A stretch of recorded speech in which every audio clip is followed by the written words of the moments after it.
গণতন্ত্রের হত্যা করা হয়েছে, মার্ডার অফ ডেমোক্রেসি। উনি বাংলার রাজ্যপালের মতো ব্যবহার করেন না, উনি বিজেপির রাজ্যপালের মতো ব্যবহার করেন।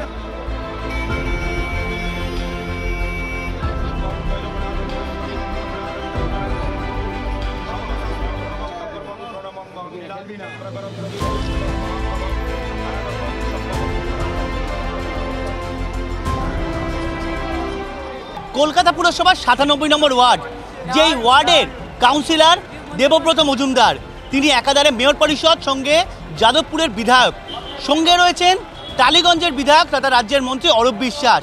আর তাদের নিয়েই এবার ৯৭ নম্বর ওয়ার্ডে প্রচারে যাদবপুরের তৃণমূল প্রার্থী সায়নী ঘোষ। আমি সরাসরি সায়নীর কাছেই চলে যাব। সায়নী, ৯৭ নম্বর ওয়ার্ড স্বাভাবিকভাবে কলকাতার অত্যন্ত গুরুত্বপূর্ণ ওয়ার্ড, কলোনি এলাকা, অন্যতম ঘনবসতিপূর্ণ এলাকা, কেমন সাড়া পাচ্ছ? খুবই ভালো, স্বতঃস্ফূর্ত, ইতিবাচক। ৩৬৫ দিন কাজ করে তৃণমূল কংগ্রেস, অরূপদা রয়েছে, মলয়দা রয়েছে, ওরা নিজেরাই প্রত্যেকে অত্যন্ত স্টলওয়ার্ট, এফিশিয়েন্ট লিডার, নেতা, মন্ত্রী, বিধায়ক, কাজে সেটার একটা রিফ্লেকশন থাকে। টালিগঞ্জ এলাকার বিধায়ক অরূপ বিশ্বাস সঙ্গে রয়েছে মন্ত্রী। এই টালিগঞ্জ এলাকাতে অরূপ বিশ্বাস দীর্ঘদিন জিতে এসেছেন, সেখানে তার নেতৃত্বে এবার তুমি প্রচার শুরু করেছো, কি বলবে? খুব ভালো লাগছে, যেটা বললাম যে একটা অ্যাডেড অ্যাডভান্টেজ তো আছে। দাদা গুড মর্নিং। Good morning. একটা অ্যাডেড অ্যাডভান্টেজ তো আছে, এবং নিজের পাড়া বলতে পারেন যাদবপুর টালিগঞ্জ, ছোটোবেলা থেকে এখানে বড় হওয়া, সেটারও একটা অ্যাডেড অ্যাডভান্টেজ আছে। জেঠি, সো খুব ভালো, মানুষ ভালো সাড়া দিচ্ছে, ভালো লাগছে। মমতাদির জন্য এই সমর্থন। Good morning. সায়নী ঘোষ নিজেই যাদবপুরের মেয়ে, এইটা কি বাড়তি অ্যাডভান্টেজ? অবশ্যই বাড়তি অ্যাডভান্টেজ, অবশ্যই বাড়তি অ্যাডভান্টেজ। ছোটোবেলা থেকে বড় হওয়া অবধি সবটা এখানেই, কাজে এটা অবশ্যই মানুষ জানে এবং তারা আশাবাদী যে আমাকে এখানে পাওয়া যাবে যখন তারা চাইবেন।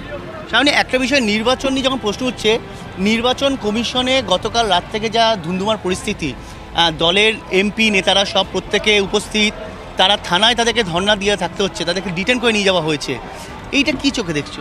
গণতন্ত্রের হত্যা করা হয়েছে, মার্ডার অফ ডেমোক্রেসি। এবং যতবার তৃণমূল কংগ্রেস নিজেদের কোনো দাবি নিয়ে দিল্লিতে যাচ্ছে, এর আগের বার অভিষেকের ক্ষেত্রে আমরা দেখেছি একটা এমপি ডেলিগেশন বা কালকে যারা যারা গেছে তাদের মধ্যেও রাজ্যসভার এমপিরা রয়েছেন, প্রচুর ইম্পর্টেন্ট লিডারশিপরা রয়েছে, তাদেরকে এই হেনস্থা এরকম পুলিশ দিয়ে মানুষ দেখছে। এটা সম্পূর্ণভাবে রাজনৈতিক প্রতিহিংসা, বাংলায় জিততে পারে না, তাই দিল্লিতে যখন আমরা যাই তখন ভাবে যে একটুখানি যদি হ্যারাস করা যায়, কিন্তু তৃণমূল কংগ্রেস দমে যাবে না, আমরা লড়াই করবো কন্টিনিউয়াসলি। অভিষেক বন্দ্যোপাধ্যায় নিজে তো রাজভবনে গিয়েছিলেন, তোমার কি মনে হয় যে রাজ্যপাল শুনবে, রাজ্যপাল বুঝতে পারবে বিষয়টা? আমরা আশা করব যে উনি আনবায়াসড হয়ে, উনি তো ইউজুয়ালি ফেভারে থাকেন না আমাদের, উনি বাংলার রাজ্যপালের মতো ব্যবহার করেন না, উনি বিজেপির রাজ্যপালের মতো ব্যবহার করেন। কাজে আমরা আশা করব যে এইবার হয়তো এটার অন্যথা হবে, উনি he will understand the importance of the situation and how critical it is and he is going to take a step. আমার শেষ দুটো প্রশ্ন তোমাকে। যাদবপুর বলা হয় বামেদের কাছে একটা শক্ত ঘাঁটি, বলে বলে করেছেন সেটা। সায়নী ঘোষকে পেয়ে রীতিমতো উচ্ছ্বাসে ভরে গিয়েছে এবং উচ্ছ্বসিত সাধারণ মানুষ, তারা রীতিমতো ফুল মালা দিয়ে তাকে বরণ করে নিচ্ছে। সঙ্গে রয়েছেন টালিগঞ্জের বিধায়ক তথা রাজ্যের মন্ত্রী অরূপ বিশ্বাস, রয়েছেন যাদবপুরের বিধায়ক তথা এই এলাকার কাউন্সিলর দেবব্রত মজুমদারও, এবং তারা মূলত সায়নীকে সামনে পেয়ে যারা বয়স্ক রয়েছেন তারাও মালা পরিয়ে বরণ করে নিচ্ছেন। শুধু যে সায়নীকে বরণ করছে তা নয়, এই এলাকার বিধায়ক অরূপ বিশ্বাসকেও বরণ করে নিচ্ছে। মূলত দেখা যাচ্ছে তারা উচ্ছ্বসিত, অরূপ বিশ্বাস সায়নীকে সাথে পেয়ে।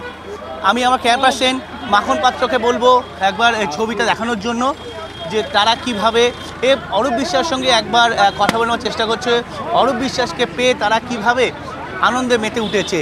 ক্যামেরায় মাখন পাত্রের সঙ্গে সায়ন্ত ভট্টাচার্য, টিভি9 বাংলা, কলকাতা।